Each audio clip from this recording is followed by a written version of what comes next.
Welcome to our channel. Today we how to subscribe to Copper CRM plans step by step clearly. Look for the pricing section on the homepage. Click on it to explore different subscription plans available. Review the features and pricing structures of each plan. Select the plan that best suits your business needs. Next, click on the Get Started or Buy Now button associated with your chosen plan. You will be redirected to a sign-up page.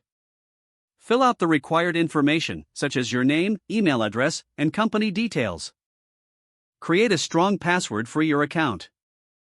Once you have entered your information, review it for accuracy. Click on the Continue or Next button to proceed.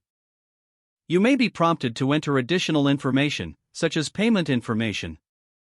Provide your credit card details or select an alternative payment method. Confirm your payment information is accurate and click on Confirm or Start Free Trial if applicable.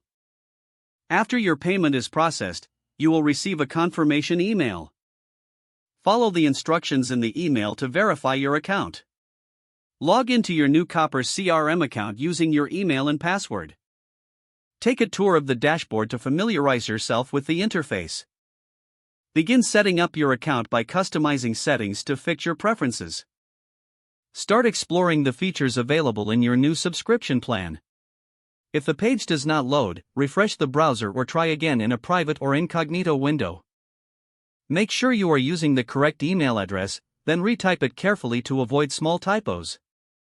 If your password is not accepted, use the reset option and create a new strong password you can remember.